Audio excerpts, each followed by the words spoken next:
Bonjour à toutes et à tous, je suis très heureux ce matin de vous souhaiter la bienvenue et de vous accueillir pour ce temps de culte en ligne.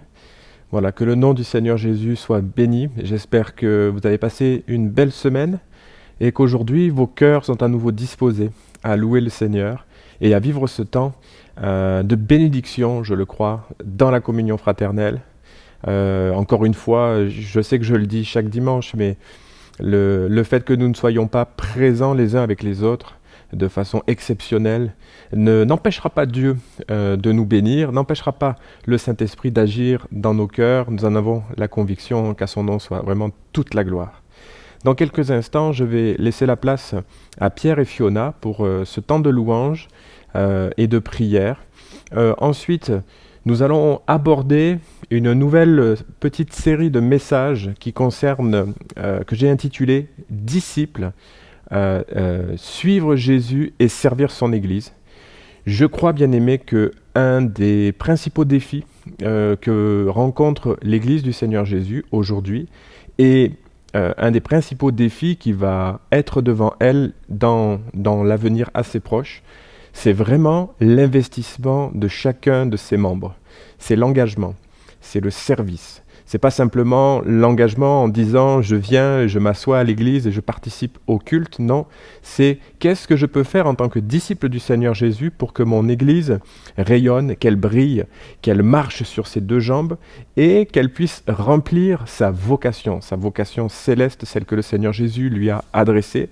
Et vous savez, bien aimé, cette situation de pandémie avec les contraintes liées à un protocole sanitaire pour accueillir du public dans une salle comme la nôtre est vraiment une véritable opportunité pour certains d'entre nous de se mettre à servir l'Église. Et je vous le dis, je crois que c'est un défi très important pour notre Église.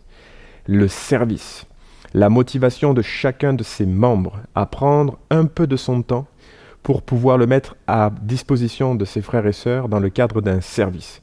Je vous le dis, frères et sœurs, les services sont variés, sont nombreux, sont disponibles et tu peux y prendre part. Et cette série de messages va être là pour nous mobiliser tous les uns et les autres. J'en parlerai en conclusion, mais restez vraiment jusqu'au bout parce que j'ai une annonce à faire assez importante à la fin de cette vidéo et qui concerne la perspective de reprise de nos réunions dans le bâtiment de l'église. Voilà. Donc pour moi, ça va vraiment être important, cette série de messages et j'espère que ces messages vont agir profondément dans votre cœur et faire en sorte que vous allez vous dire, ouais, pourquoi pas moi? Et en tout cas, je crois que le Seigneur va savoir encore parler à nos cœurs. Comme je vous l'ai dit, Pierre et Fiona vont nous conduire dans la louange. Ensuite, ce ne sera pas moi ce matin qui vous parlerai. Je vous laisse la surprise de découvrir qui ce matin va introduire donc cette série de messages intitulés « Disciples ». Et moi, je vous retrouverai après pour une courte annonce concernant les possibilités de reprise dans notre Église. Et puis aussi, je profite pour vous dire, pour vous qui êtes inscrits pour les assemblées générales, nous nous retrouvons tout à l'heure à 14h dans ce lieu. Tout est prêt, tout est organisé pour vous accueillir, vous permettre de vivre ce temps d'assemblée générale en toute sécurité, voilà, selon les règles donc, du protocole sanitaire qui est actuellement en vigueur. Voilà, je voudrais, comme je le fais régulièrement, lire un passage de la parole de Dieu pour introduire ces moments. Ce matin, nous n'allons pas lire un psaume ou une partie d'un psaume, mais je voudrais qu'on puisse lire ensemble. Si vous avez votre Bible à proximité, je vous invite à l'ouvrir avec moi dans l'Épître aux Philippiens. Et c'est un passage que j'aime beaucoup, enfin il y en a beaucoup finalement de passages dans la parole qu'on aime beaucoup. Et celui-ci, vraiment, je voudrais vous le partager ce matin, c'est un texte que vous connaissez bien. Philippiens, chapitre 1, à partir du verset 3 jusqu'au verset 11. Voici ce que nous lisons. « Je rends grâce à mon Dieu toutes les fois que je me souviens de vous. Je ne cesse, dans toutes mes prières pour vous tous, de prier avec joie, à cause de la part que vous prenez à l'Évangile depuis le premier jour jusqu'à maintenant. Je suis persuadé que celui qui a commencé en vous une œuvre bonne en poursuivra l'achèvement jusqu'au jour du Christ Jésus. Il est juste que j'ai pour vous de telles pensées, parce que je vous porte dans mon cœur, et que dans mes chaînes, comme dans la défense et l'affermissement de l'Évangile, vous participez tous à la même grâce que moi. Car Dieu m'est témoin que je vous chéris tous avec la tendresse du Christ Jésus. Et ce que je demande dans mes prières, c'est que votre amour abonde de plus en plus en connaissance et en vraie sensibilité. Qu'ainsi vous sachiez apprécier ce qui est important, afin d'être sincère et irréprochable pour le jour de Christ, rempli du fruit de justice qui vient par Jésus-Christ à la gloire et à la louange de Dieu.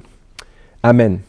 C'est ma prière aussi ce matin pour chacune et chacun d'entre nous, que nous soyons remplis de tout ce que Jésus est rempli, et que nos vies puissent déborder de ce caractère baigné dans la grâce, dans l'amour, dans la paix du Seigneur Jésus.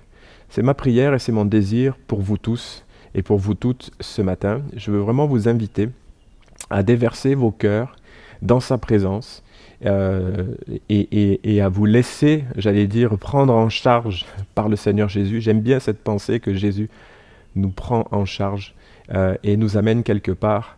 Vous savez, c'est comme ce psaume 23, hein, il est un bon berger qui nous fait parcourir les verts pâturages, qu'il prend soin de nous et il nous conduit près des eaux paisibles à un endroit où il nous prend en charge, où nous pouvons nous restaurer, où nous pouvons nous reposer, où nous pouvons nous ressourcer et repartir ensuite pour la marche. Je crois que le Seigneur veut le faire pour chacune et chacun d'entre nous et va le faire, que son nom soit glorifié. Voilà, je vous retrouve juste après donc le partage ce matin, qui sera peut-être une petite surprise sur la forme. Voilà. À tout à l'heure. Que le Seigneur vous garde. Prions un instant, s'il vous plaît. Seigneur Jésus, merci pour cette nouvelle matinée, pour ces moments encore que nous pouvons vivre ensemble. Seigneur, je veux te recommander ces moments. Je veux te prier pour les uns et les autres qui sont là et qui suivent cette vidéo. Que ta grâce les touche là où ils se trouvent. Que ta bénédiction soit dans les foyers, dans toutes ces places et tous ces lieux où ce message sera visionné et où ce culte sera vécu et partagé. Rends gloire à ton nom, Seigneur. Touche nos cœurs et transforme nos vies. Merci Jésus pour ta bienveillance. Amen. Gloire à Jésus. À tout à l'heure.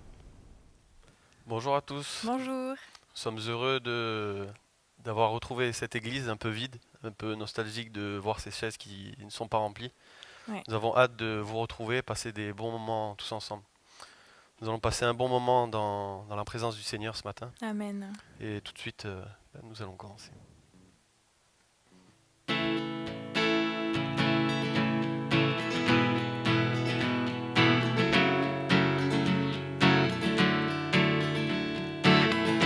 Béni soit ton nom, là où tu donnes l'abondance et déverses ta bienveillance. Béni soit ton nom, béni soit ton nom, quand ma vie traverse un désert, quand je marche en terre inconnue. Béni soit ton nom. Tes bienfaits font naître en moi des chants de louange. Même au cœur de la nuit, Seigneur, je redirai. Béni soit le nom du Seigneur, béni soit ton nom. Béni soit le nom du Seigneur, béni soit ton nom glorieux. Béni soit ton nom, quand sur moi brille le soleil, quand la vie semble me sourire. Béni soit ton nom. Béni soit ton nom, sur la route semée de souffrance, s'il m'en coûte d'offrir ma louange. Béni soit ton nom. Tes bienfaits font naître en en moi des chants de louange. Même au cœur de la nuit, Seigneur, je redirai. Béni soit le nom du Seigneur, béni soit ton nom. Béni soit le nom du Seigneur, béni soit ton nom glorieux. Tu donnes et tu reprends, tu donnes et tu reprends. Mon cœur choisit de dire, oh béni soit ton nom.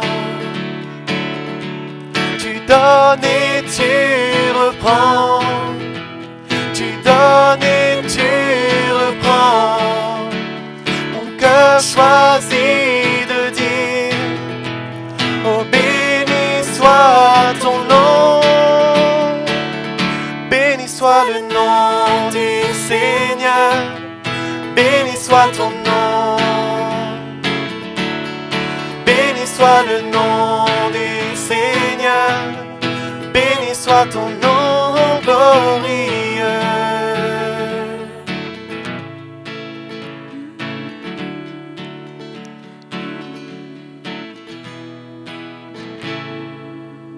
Amen. Amen.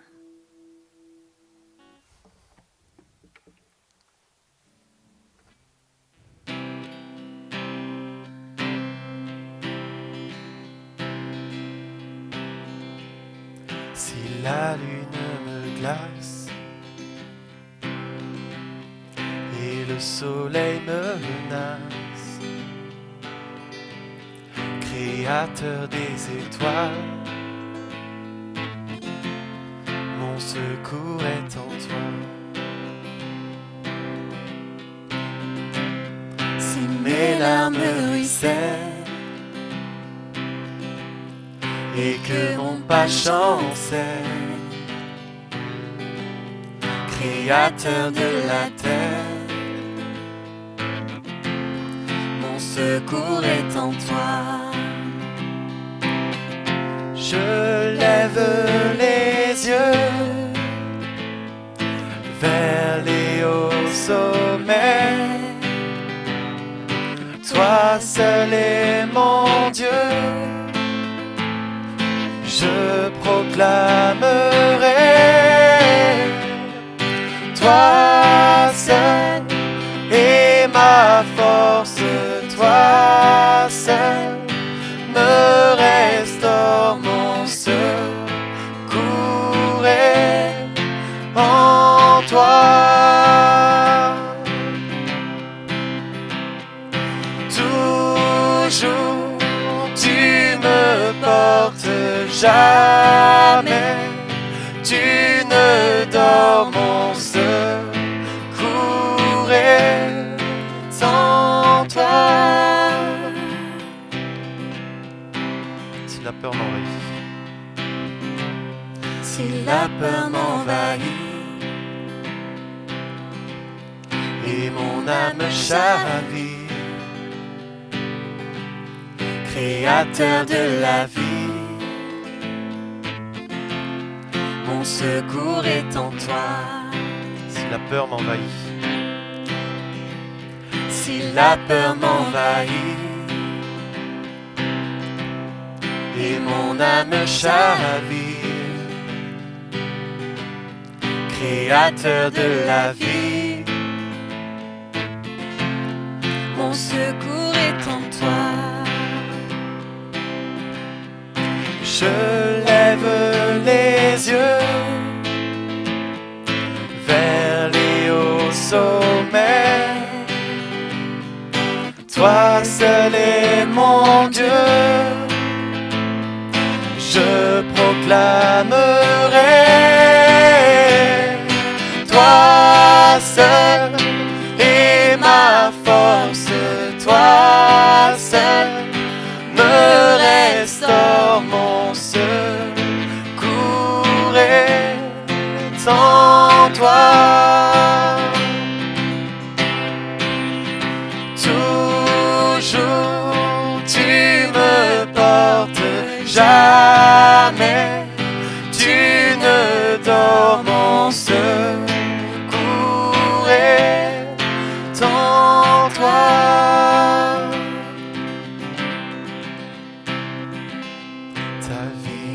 toi, mon espoir, ton chemin, mon destin, ton salut, mon refuge, tout est à toi, ta victoire, mon espoir, ton chemin, mon destin, ton salut, mon refuge, tout est à toi, ta victoire, mon espoir, ton chemin, mon destin, ton salut, mon refuge, tout est à toi, ta victoire, mon espoir, ton chemin, mon destin, ton salut, mon refuge, tout est en toi.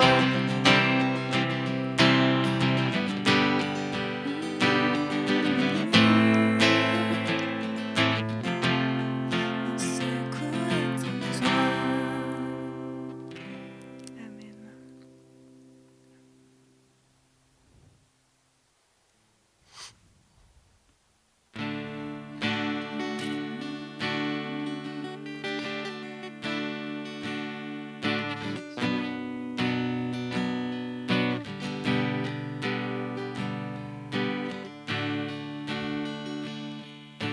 Je te donne mon cœur, il ne m'appartient plus. Ce que j'ai de meilleur, tout est pour toi, Jésus. Un parfum de valeur sur toi est répandu. C'est l'offrande de mon cœur. Je suis à toi, Jésus. Prends mon âme, prends mon cœur. Je te donne tout. Prends ma vie, me voici, je te donne tout. Mon cœur est à toi, tout à toi.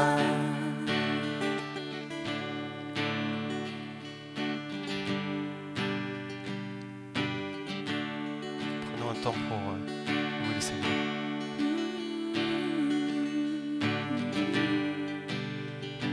Sois Seigneur pour qui tu es, Jésus, que l'on puisse te donner tout ce que nous avons, Seigneur Jésus, que l'on puisse te donner notre cœur, notre vie, Seigneur. Jésus, nous voulons rien retenir.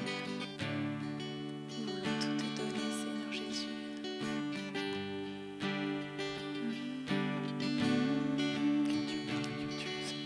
Jésus.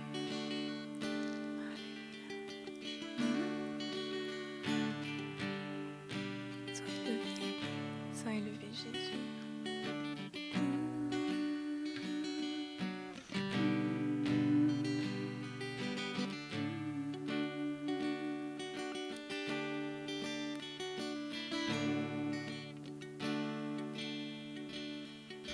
Je te donne mon cœur, il ne m'appartient plus. Ce que j'ai de meilleur, tout est pour toi, Jésus. Un parfum de valeur sur toi est répandu.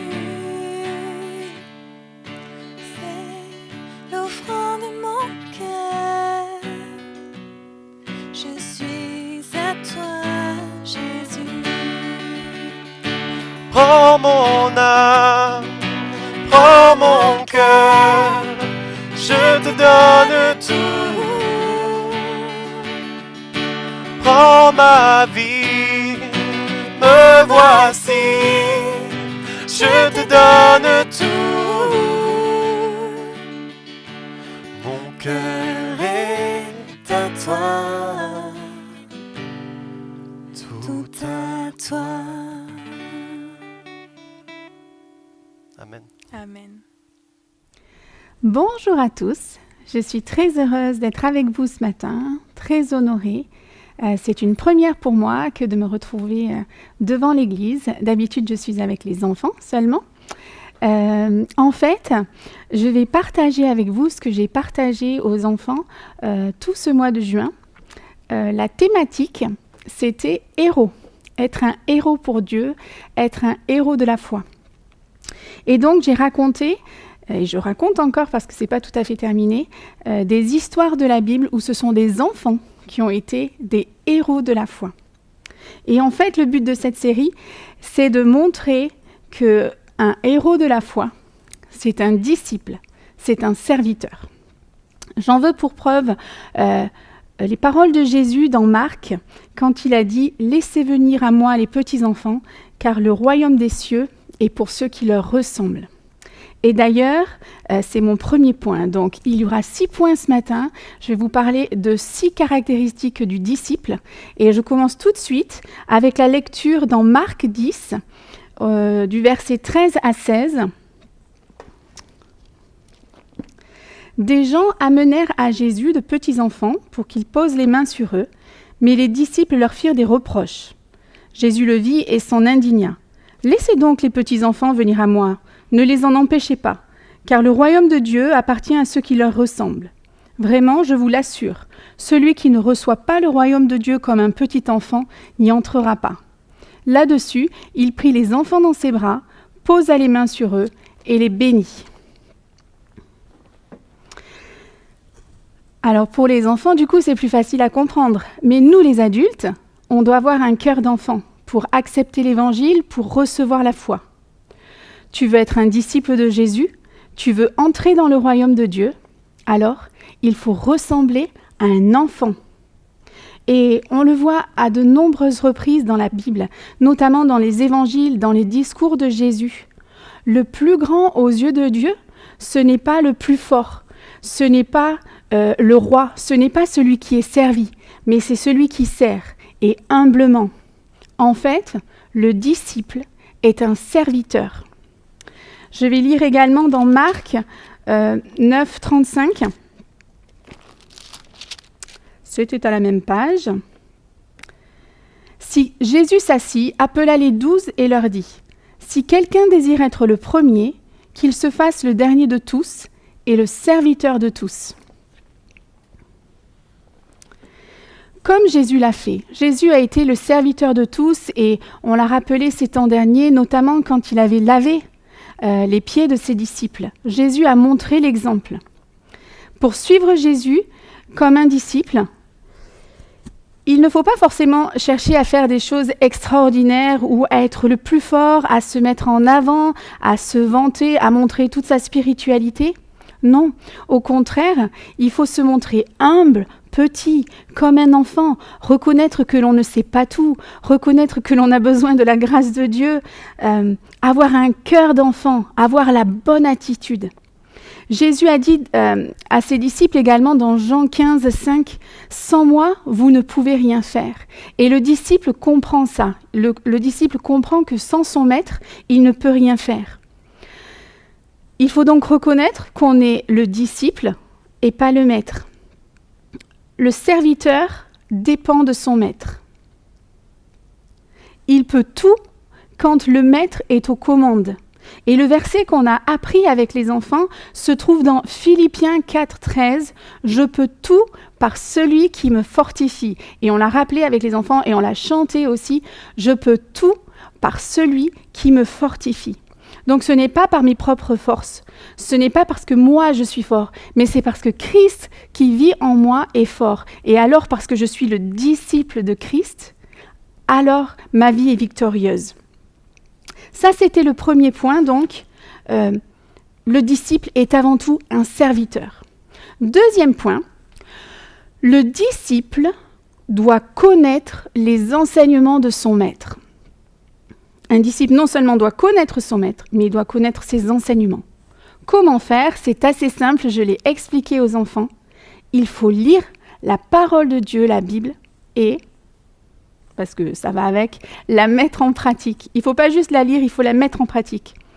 Dans la Bible, on a l'exemple du jeune Daniel et de ses amis, de ses 3 amis. Alors, Daniel n'était plus un enfant, mais il était encore jeune, c'est pour ça que j'en ai parlé aux enfants. Donc, Daniel et ses 3 amis ont été faits prisonniers par le roi Nabuchodonosor, mais ils ont été sélectionnés pour entrer au service du roi. À ce moment-là, on a reconnu parmi tous les jeunes gens qui avaient été capturés, on a reconnu leur capacité, leur intelligence, leur beauté aussi. Et ils ont été retenus donc pour être formés, mais en fait pour être formatés pendant 3 ans, pour être au service personnel du roi. Daniel et ses amis commencent alors un acte de résistance. Ils sont prisonniers.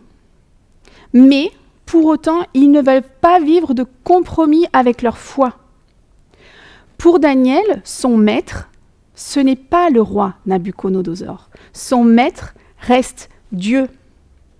Et alors il sait que s'il mange les mets du roi, qui proviennent probablement de sacrifices aux idoles, il deviendra impur à cause de ces mets-là. Et lui, il ne veut pas ça. Il veut garder la bénédiction de Dieu. On va lire dans Daniel au chapitre 1, au verset 8, Daniel prit dans son cœur la résolution de ne pas se rendre impur en consommant les mets du roi et en buvant de son vin. Il supplia le chef du personnel de ne pas l'obliger à se rendre impur, et Dieu lui accorda la faveur du chef du personnel et lui fit trouver en lui quelqu'un de compréhensif. Donc, Daniel a pris cette résolution parce qu'il connaissait ce que Dieu voulait pour lui. Il a pris la résolution de garder les commandements de Dieu. Et une bénédiction s'en est suivie. Et ces 3 amis ont été du coup sélectionnés pour devenir les gouverneurs d'autres provinces. Et ces 3 amis aussi ont été mis à l'épreuve parce qu'on leur a ordonné d'adorer la statue du roi Nabuchodonosor. Et là aussi, ils ont fait un acte de résistance. Ça se trouve dans Daniel 3, 18. Ils ont dit « Nous n'adorerons pas tes dieux, et nous ne nous prosternerons pas devant la statue d'or que tu as fait ériger. » Et oui, parce qu'un disciple doit résister à la pression autour de lui de se conformer à ce qui l'entoure. Au contraire, il doit se conformer à l'enseignement de son maître. Pas toujours facile. Et du coup, d'ailleurs, les amis de Daniel ont subi la pression de la fournaise. Mais Dieu était avec eux et ils s'en sortis indemnes et ils ont même été un témoignage et de nombreuses personnes se sont converties à Dieu. Donc, il faut se conformer à l'enseignement du maître. Le disciple doit se conformer à l'enseignement du maître. Mais pour cela, il faut connaître l'enseignement du maître. Daniel et ses amis connaissaient les enseignements. Ils connaissaient d'ailleurs notamment les 10 commandements que nous avons vus ensemble. Le premier commandement, tu n'auras pas d'autre Dieu que moi. Le second, tu ne te fabriqueras pas des idoles. Et ils savaient que si ils adoraient ces idoles, ils déplaisaient à Dieu. Donc, un disciple doit connaître l'enseignement de son maître pour pouvoir lui ressembler. Alors, tu veux connaître l'enseignement de Jésus pour pouvoir lui ressembler? Lis les évangiles. Et tu veux connaître vraiment l'enseignement de Jésus? Lis aussi l'Ancien Testament et tous les écrits et les psaumes, parce que tu vas réaliser comment Jésus a accompli la loi. Le verset qu'on a vu avec les enfants se trouve dans le psaume 119-105, qui est un super verset, je l'ai dit aux enfants. « Ta parole est une lampe à mes pieds et une lumière sur mon sentier. » Parce que c'est la parole de Dieu qui va nous guider dans le chemin, dans la route que l'on doit suivre, dans la vie que l'on doit mener. Je continue. Non seulement un disciple doit connaître l'enseignement de son maître et lui obéir, bien sûr, parce que si on n'obéit pas, si on connaît et qu'on n'obéit pas, ça sert quand même à pas grand-chose. Donc, un disciple doit connaître l'enseignement de son maître et lui obéir, mais aussi, le disciple doit écouter la voix de Dieu, la voix de son maître.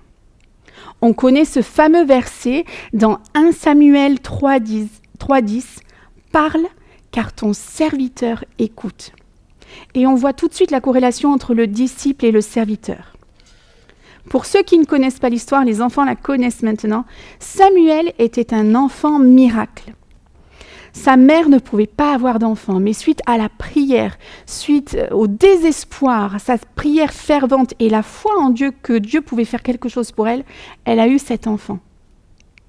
Et avant même, j'aime beaucoup cette histoire, avant même de savoir qu'elle aurait d'autres enfants, que Dieu allait la bénir avec d'autres enfants, elle avait décidé que Samuel deviendrait un serviteur de Dieu. C'est beau. Donc, Anne a laissé Samuel au service de Élie qui était au temple. Donc Samuel a grandi dans le temple. Dès son plus jeune âge, en étant au service d'Élie, qui est au service de Dieu, Samuel est donc logiquement au service de Dieu. Il accomplit le rituel du temple, il connaît les livres de Moïse, il connaît la loi. Pourtant, il ne connaît pas la voix de Dieu. Il n'écoute pas la voix de Dieu. Intéressant.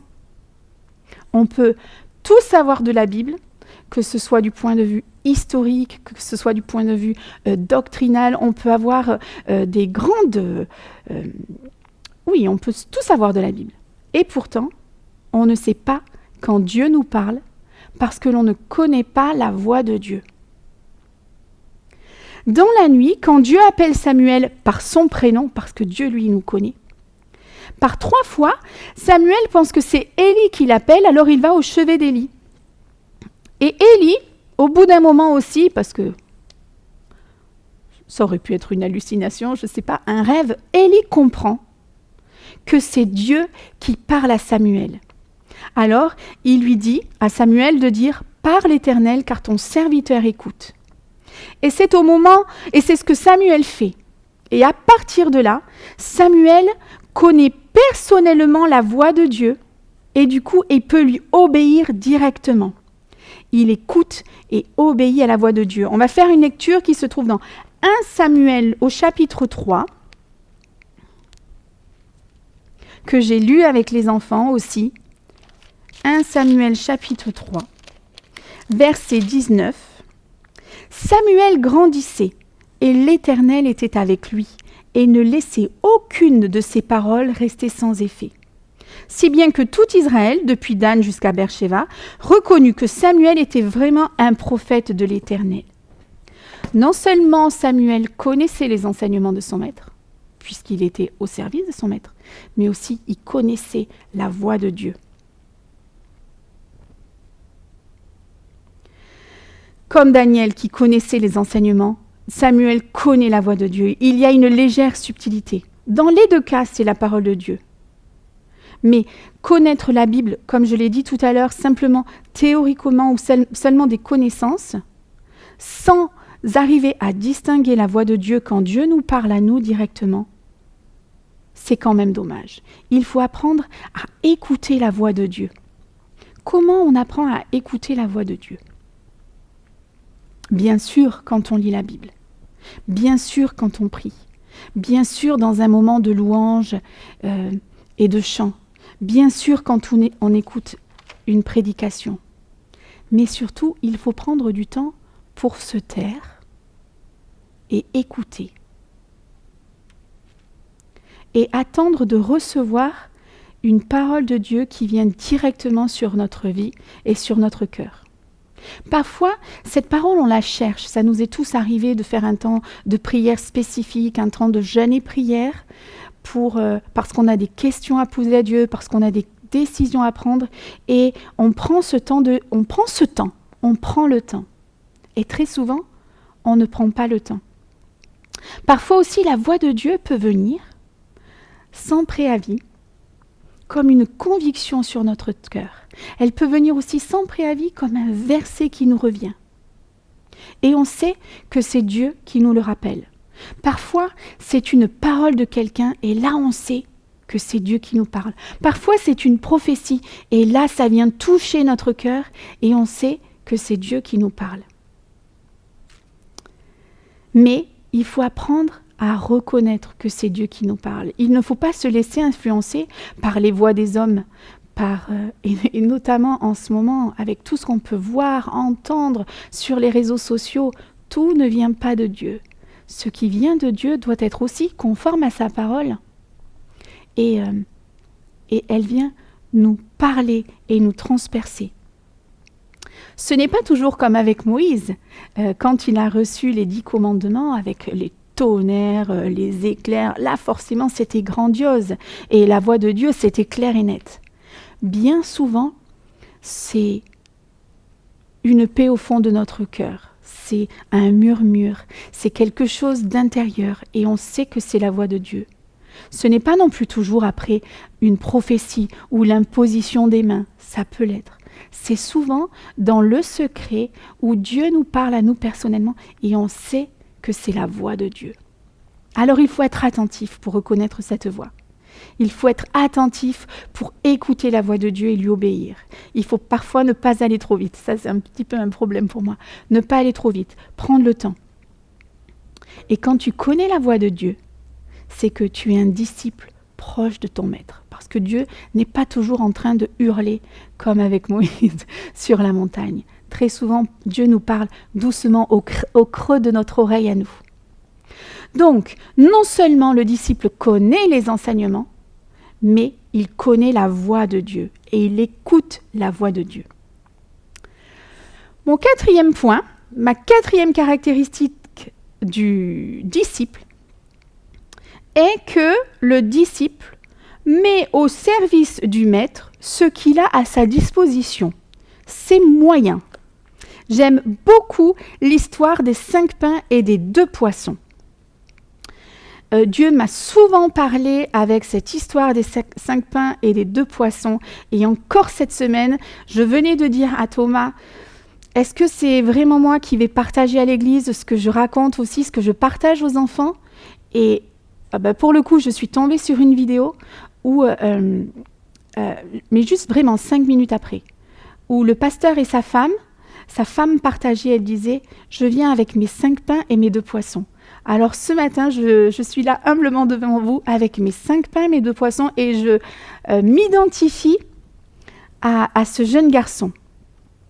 Je raconte l'histoire. Après une journée d'enseignement de Jésus dans un endroit désertique, les disciples de Jésus lui ont suggéré de renvoyer la foule pour qu'ils aillent s'acheter à manger. Mais Jésus leur répond par un ordre dans Marc 6, 37, « Donnez-leur vous-même à manger ». Les disciples commencent alors à calculer, à réfléchir comment on va faire. Ils sont des milliers, on n'a que quelques euros en poche. En fait, c'est la routine habituelle. Quand Jésus nous demande quelque chose, on entend la voix de Dieu, on sait que Dieu nous demande quelque chose, on réfléchit à tout. Moi, je suis comme ça en tout cas. Donc, face à un défi lancé par Jésus, ça tourbillonne à l'intérieur. Et finalement, ils recensent ce qu'ils ont. Et là, il y a un jeune garçon qui a 5 pains et 2 poissons. Et ce jeune garçon ne décide pas de garder ses 5 pains et ses 2 poissons pour lui tout seul ou pour sa famille. Non. Il met à la disposition de Jésus ses 5 pains et ses 2 poissons. Alors, cela paraît dérisoire face à l'immensité de la foule, de la tâche, du défi. Et pourtant, c'est ce que Dieu nous demande de faire. Vous vous souvenez du verset que j'ai dit au début et qui est aussi pour les enfants, Philippiens 4, 13, « Je peux tout par celui qui me fortifie ». Il faut réaliser que ce n'est pas moi qui fais, c'est Christ qui vit en moi qui fait le miracle. Moi, je sers Dieu avec ce que j'ai. Alors, je vais donner quelques exemples. Tu aimes raconter des histoires à tes petits-enfants, tu aimes raconter des histoires de la Bible ? Engage-toi auprès des enfants d'église pour leur raconter les histoires de la Bible. Tu aimes confectionner des petits objets, tu es doué, tu sais faire des choses avec tes mains. Viens au service des enfants de l'église ou bien fabrique-les, revends-les pour la mission. Tu sais faire un tableau Excel, tu es hyper fort en informatique. Propose-toi pour faire un planning d'une activité de l'église. Tu aimes ranger les choses, tu aimes que tout soit nickel au carré. Viens donner un coup de main pour le ménage à l'église. Tu sais bien cuisiner et tu en fais toujours trop. Tu peux en apporter à quelqu'un qui est dans le besoin, ou qui est malade, ou qui est fatigué et qui a besoin d'un coup de main. Tu sais écrire un poème ? Ben, tu en écris un pour quelqu'un, pour le consoler, pour le réconforter. Tu sais écouter les gens, tu as une oreille attentive. Prends du temps pour quelqu'un qui est isolé et qui a besoin de toi. Fais aux autres ce que tu aimerais qu'on fasse pour toi, pour leur montrer l'amour de Dieu. Alors Dieu me demande de faire quelque chose. Cela passe. Mes compétences, ce que j'apporte, peut paraître ridicule devant l'ampleur de la tâche. Un petit peu comme les 5 pains et les 2 poissons. Mais pourtant, Dieu nous demande de donner ce qu'on a. Parce qu'après, c'est lui qui fera le miracle. C'est Jésus qui fait le miracle. C'est pas moi. C'est à lui que revient la gloire. C'est à lui que revient la louange et pas à moi. Et c'est aussi le verset qu'on va voir avec les enfants dans Éphésiens 3, 20, 21. Éphésiens. À celui qui, par la puissance qui agit en nous, peut réaliser infiniment au-delà de ce que nous demandons ou même pensons. À lui soit la gloire dans l'Église et en Jésus-Christ pour toutes les générations et pour l'éternité. Amen. Donc nous, on pense à quelque chose, on demande quelque chose à Dieu.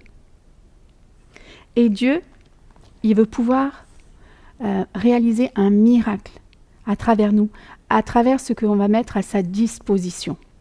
Et à lui reviendra toute la gloire. On pourrait même d'ailleurs argumenter que si Dieu nous donne des choses, si Dieu nous donne des talents, si Dieu nous donne des ressources, si Dieu nous donne des finances, alors c'est finalement normal de lui remettre à disposition. Mon 5e point, le disciple parle de son maître. Et ce sera mon prochain enseignement avec les enfants la semaine prochaine. Et l'exemple biblique d'un enfant dans la Bible qui parle de Dieu, c'est la servante de Naaman. Petite fille du peuple d'Israël, elle a été enlevée par des pillards et mise au service de la femme du chef de l'armée syrien qui s'appelle donc Naaman. Entre parenthèses, on voit avec les exemples de Daniel et de cette petite fille que être un disciple n'est pas une garantie d'une vie sans difficulté et sans combat et sans souffrance. Mais malgré tout, ces disciples ont fait la différence dans un monde qui leur était hostile. Cette petite fille a la vie dure, c'est une esclave. Et malgré cela, elle démontre des qualités, les qualités de son maître. Elle voit son maître comme Dieu les verrait. Elle ne perd pas sa compassion pour le mari de sa maîtresse. Elle pourrait souhaiter sa mort. Elle pourrait considérer que la lèpre dont il est atteint est une punition de Dieu. Non. Elle choisit de montrer l'amour de Dieu. Elle choisit de ne pas le juger. Et elle parle de Dieu, de son prophète à cet homme, et à Élie, sa maîtresse. On le trouve dans 2 Rois 5.3. Elle pourrait même avoir peur des représailles. Mais non. Elle a une foi inébranlable dans le Dieu de ses pères, dans le Dieu de Jacob, d'Abraham. Et alors, en fait, elle est un disciple par ses actes, en étant au service, et elle est un disciple par ses paroles. Je ne sais pas pourquoi les paroles de cette jeune fille ont été crédibles pour Naaman. Ce n'est qu'une jeune fille, une esclave d'un peuple différent. Et pourtant, il la prend au mot. Elle a réussi à transmettre sa foi. Et on voit dans le chapitre 2 Rois, chapitre 5, on voit que Naaman va voir le prophète, suit les directives du prophète, même si au début il n'en a pas envie, il suit les directives. Il est guéri, et on voit même à la fin qu'il donne sa vie à Dieu, parce qu'il demande à Élie de le pardonner, de devoir se prosterner devant un faux Dieu. Il comprend qu'avec Dieu, on ne fait pas de compromis. Donc un disciple parle de son maître. Mais n'oublions pas que notre vie parle aussi, pas que notre bouche, pas seulement notre bouche parle. Le verset pour accompagner cette histoire se trouve dans Romains 1,16. Romains 1,16. Car je suis fier, je n'ai pas honte de l'Évangile. C'est la puissance de Dieu par lequel il sauve tous ceux qui croient, les Juifs d'abord et aussi les non-Juifs. » Et ça, la servante de Naaman l'avait compris. Elle savait que son Dieu n'était pas que pour son peuple. C'est pour ça qu'elle en a parlé à Naaman. 6e et dernier point. Le disciple marche par la foi et non par la vue. Et pour illustrer ce point, nous avons vu l'histoire de David face au géant Goliath. Ça se trouve dans 1 Samuel 17. 1 Samuel 17. Je me prépare pour tout à l'heure, pour la lecture. Le jeune David est allé voir ses frères sur le champ de bataille pour les ravitailler. Et là, il constate que l'armée d'Israël est défiée par un géant qui se moque de Dieu. Et à la vue de cet homme, de ce géant, de cette montagne, de cette baraque, les soldats sont épouvantés, sont effrayés. Et David, lui, ne supporte pas que son Dieu, son maître, soit moqué. Il connaît Dieu. Il sait qu'il est bon et fidèle. Il sait qu'il l'a déjà aidé dans le danger, dans le passé, face au lion, face à l'ours. Alors, David ne supporte pas cette situation. Mais, alors qu'il se porte volontaire et que finalement Saül le roi accepte, il refuse de marcher, d'aller au combat avec l'équipement de Saül. Il prend ses 5 cailloux et sa fronde. Il y va avec ce qu'il a. Et ça me rappelle aussi finalement l'histoire des 5 pains et des 2 poissons. Il y va avec ce qu'il a. Il met ce qu'il a à la disposition de Dieu. Et lisons ce que David a dit au Goliath. Donc dans 1 Samuel 17, au verset 45. « Tu marches contre moi avec l'épée, la lance et le javelot, et moi, je marche contre toi, au nom de l'Éternel, le Seigneur des armées célestes, le Dieu des bataillons d'Israël que tu as insulté. Aujourd'hui même, l'Éternel me donnera la victoire sur toi, et je t'abattrai, et on a même les détails, je te couperai la tête. Et avant ce soir, je donnerai les cadavres des soldats philistins à manger aux oiseaux du ciel et aux bêtes sauvages de la terre. Alors, toute la terre saura qu'Israël a un Dieu, et toute cette multitude assemblée saura que ce n'est ni par l'épée, ni par la lance que l'Éternel délivre, car l'issue de cette bataille dépend de lui, et il vous livre en notre pouvoir. » C'est clair. David a marché non par la vue, mais par la foi. Ce qu'il voyait était terrifiant, ce qu'il voyait était insurmontable, mais lui, il a marché par la foi en s'en remettant au Dieu qu'il connaissait parce qu'il en était son disciple. Le disciple marche par la foi en Dieu. Il suit ses pas, il suit son chemin.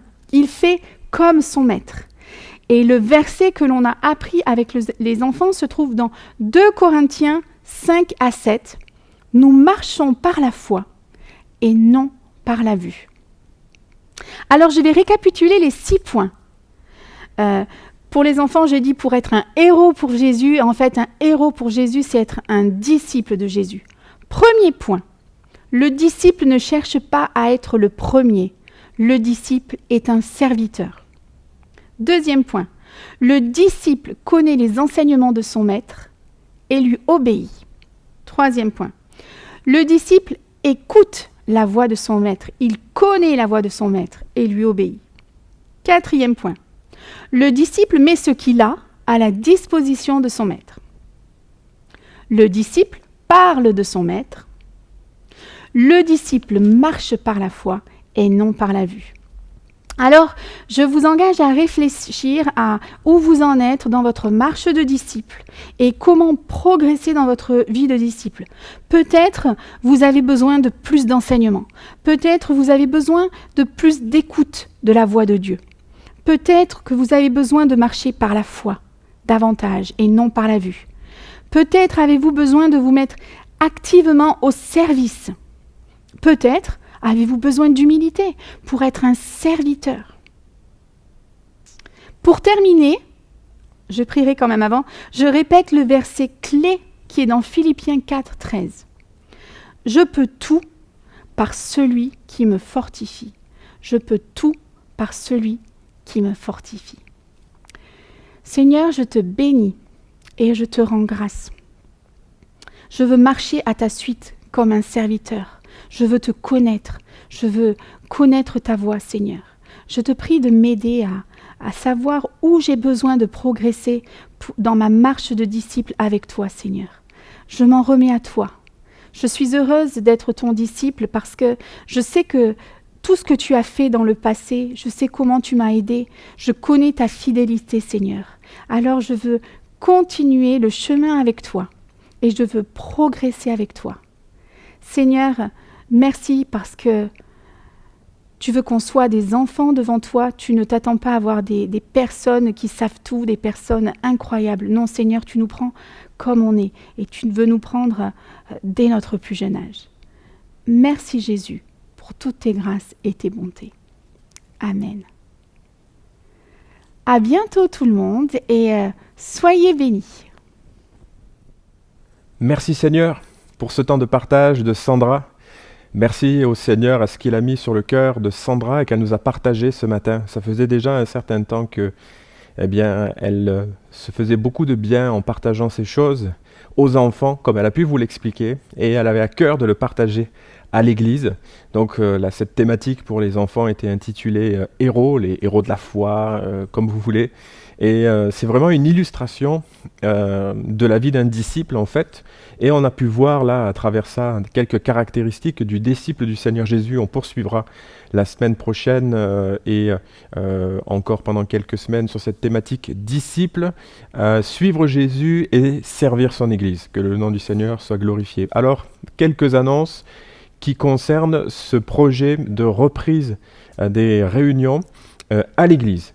Alors, vous le savez, il y a des règles, il y a des mesures qui doivent être appliquées dans les établissements recevant du public dont les églises font partie. La bonne nouvelle, c'est que depuis quelques jours désormais, certaines de ces règles ont été assouplies. Et cet assouplissement peut être aussi mis en œuvre dans les églises. Bien évidemment, il va nous falloir organiser les choses avec rigueur et il va nous falloir fonctionner avec discipline. Mais la bonne nouvelle, c'est que nous allons pouvoir accueillir beaucoup plus de personnes que ce que j'avais pu vous annoncer au départ. Et c'est vrai que ces temps de préparation d'assemblée générale, selon les modalités sanitaires, a permis aussi de se rendre compte de la réalité dans notre salle. Donc les éléments définitifs restent à venir quant au nombre exact de personnes. J'établirai ce chiffre la semaine prochaine. Sachez que j'ai écrit un protocole sanitaire pour notre Église que j'ai envoyé au conseil d'administration et aussi au comité spirituel pour que tout le monde soit au courant des possibilités de reprise. Plusieurs d'entre vous ont vraiment fait cette demande et je sais que vous êtes nombreux à souffrir de ne pas vivre une vraie communion fraternelle, de ne pas vous déplacer pour venir dans la maison de prière aussi.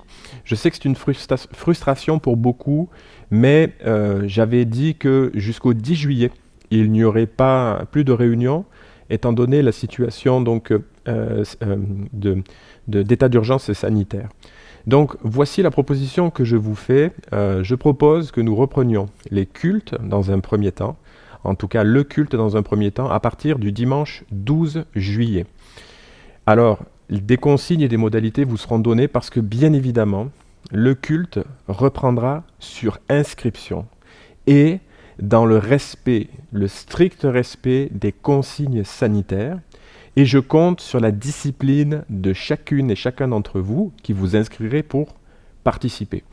Donc ça va nécessiter une logistique et une organisation particulière avec quand même quelques exigences, notamment au niveau de l'accueil et de la gestion de la salle. Donc, grosso modo, pour vous donner les grandes lignes, vous serez accueillis par la porte de secours, vous vous laverez les mains, vous aurez votre masque qui est obligatoire à partir de 11 ans, au-dessus de 11 ans, masque obligatoire. Vous irez ensuite, vous entrerez dans la salle et vous n'aurez pas le choix de vous asseoir où vous le souhaitez. il y aura une personne qui sera là pour vous placer. Et nous vous placerons de façon à éviter les croisements au moment de l'installation. Voilà, vous recevrez certaines consignes pour pouvoir participer de la meilleure façon au culte. Voilà, c'est vraiment important. Des consignes seront données à la personne qui accueille et à la personne qui sera chargée à l'intérieur de s'assurer que toutes les consignes sont bien respectées, la distance d'1 mètre entre les personnes, le port du masque, qui devra être constant dans la salle de culte, sauf au moment éventuel de partager la Sainte Seine. Je n'ai pas encore pris de décision concernant la Sainte Seine, si nous la ferons ou si nous ne la ferons pas, mais je vous dirai ces choses par la suite. Au niveau de l'inscription, nous vous laisserons la possibilité de venir en famille, en couple, bien sûr, ou éventuellement tout seul, mais nous serons obligés d'avoir une inscription qui devra se finir le vendredi soir pour pouvoir organiser la salle en fonction des familles, des couples et des personnes individuelles qui viendront.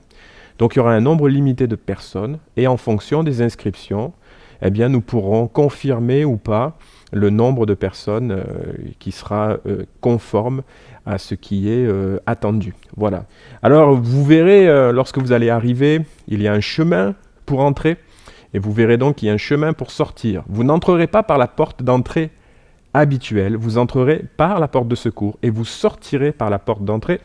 Vous aurez un panneau bleu qui vous montrera la direction et vous aurez un sens interdit qui vous montrera qu'il ne faut pas passer par certains endroits. Vous aurez un autre panneau qui vous indiquera que le port du masque n'est pas recommandé, il est obligatoire, et même pour chanter, même pour prier. Et vous aurez aussi à l'accueil une personne qui vous accueillera avec son masque, mais qui aura le sourire sous le masque, ça c'est sûr, et qui vous proposera de vous laver les mains avec du gel hydroalcoolique. Ceci sera obligatoire. Si vous n'avez pas de masque, il ne vous en sera pas fourni. Si vous ne voulez pas vous laver les mains avec le gel hydroalcoolique, vous n'entrerez tout simplement pas dans la salle. Et si vous n'êtes pas inscrit, eh bien, vous patienterez à l'extérieur. Et si toutes les personnes inscrites, imaginons nous avons 40 places et qu'il manque au début du culte une personne qui n'est finalement pas venue, si vous n'êtes pas inscrit, vous patienterez à ce moment-là, si vous le souhaitez bien entendu, et nous pourrons à ce moment-là vous accueillir selon les modalités précises. Ces choses seront affichées et vous seront envoyées. Nous allons pouvoir reprendre vraiment l'intégralité des services, que ce soit le culte des enfants, ça je vais voir avec mon épouse pour voir si nous le poursuivons pendant les vacances scolaires. Ensuite, la garderie aussi sera opérationnelle. Au lieu d'avoir 2 adultes avec les enfants, il n'y en aura qu'un, à cause de la distance physique à respecter d'1 mètre. Le hall d'accueil aura aussi un nombre de personnes limité qu'il faudra constamment respecter. Et les toilettes ont été légèrement aménagées pour pouvoir respecter aussi certaines mesures. Notamment, j'ai retiré la serviette classique que nous utilisions pour la remplacer par un distributeur de serviettes en papier. Voilà, grosso modo, les grandes lignes de ce que je vous propose. Je vais terminer dans un instant. À l'issue du culte, vous allez recevoir, pour tous ceux pour lesquels j'ai une adresse mail, vous allez recevoir un email avec un lien pour répondre à un sondage. Ce sondage est très important.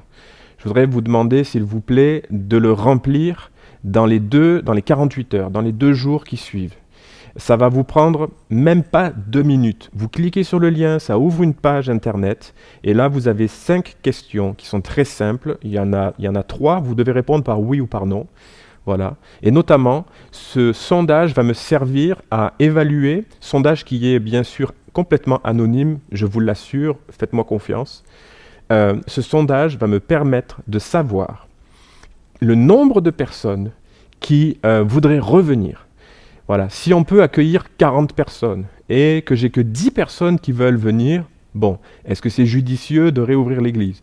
Si j'ai 40 personnes et que j'ai 70 personnes qui veulent revenir, ça voudra dire qu'il faudra que nous fassions 2 cultes. Vous comprenez? Donc c'est vraiment indispensable. J'ai vraiment besoin de le savoir.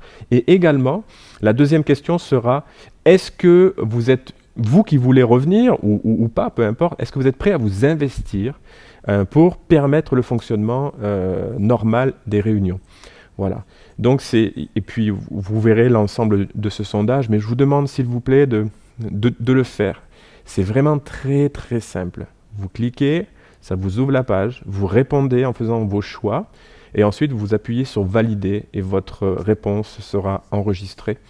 Voilà, c'est un outil vraiment important pour moi et je vous donnerai aussi les résultats. C'est possible, frères et sœurs, de reprendre le 12 juillet, mais il faut vraiment que je sache quelle est la tendance par rapport à cette reprise et sur qui je vais pouvoir compter. Puisque, pour vous donner un exemple, la personne qui va gérer l'ordinateur pour l'affichage des chants, eh bien, devra être la seule pendant ce culte à toucher à l'ordinateur.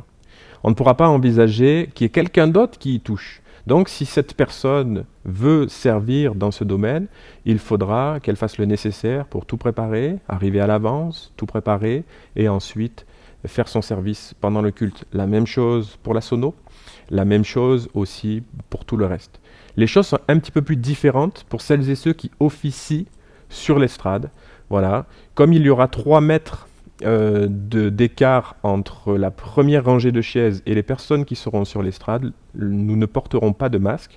Nous serons séparés d'1 mètre les uns avec les autres et nous resterons assis pendant la prédication sur l'estrade. Des chaises seront disposées en conformité bien entendu et nous resterons assis ici sur l'estrade.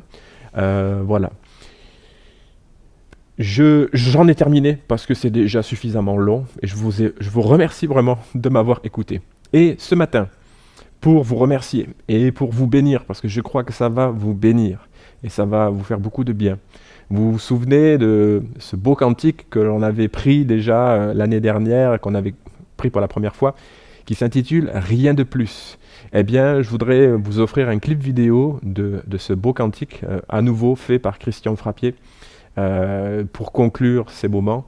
Et je vous dis, bien-aimés, à la semaine prochaine, à vos claviers, répondez à ce questionnaire. Je vous remercie beaucoup.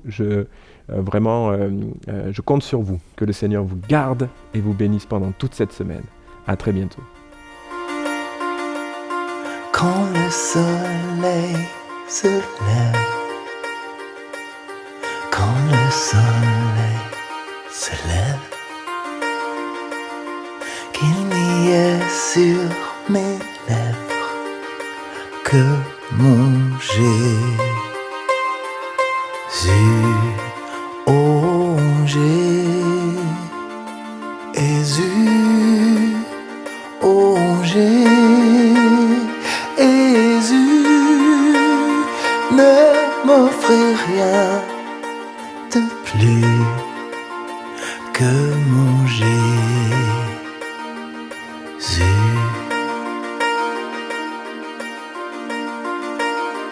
Et lorsque je suis seul, oh lorsque je suis seul, je ne veux que lui seul, je veux Jésus,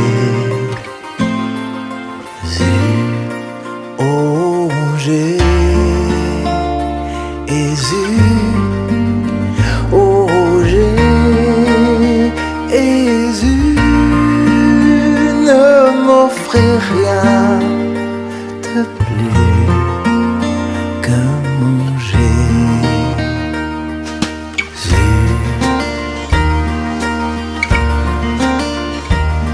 Que m'importe le monde, que m'importe le monde,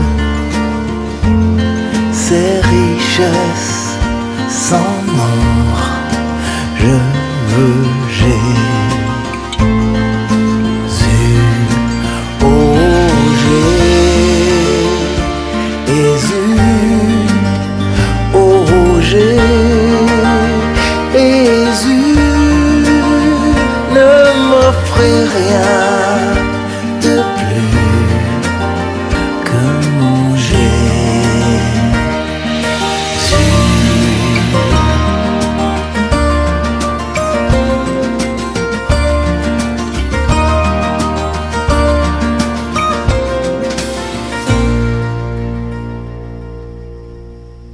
Et quand viendra la mort, oui, quand viendra la mort, que mon chant soit encore, donnez-moi Jésus, oh Jésus.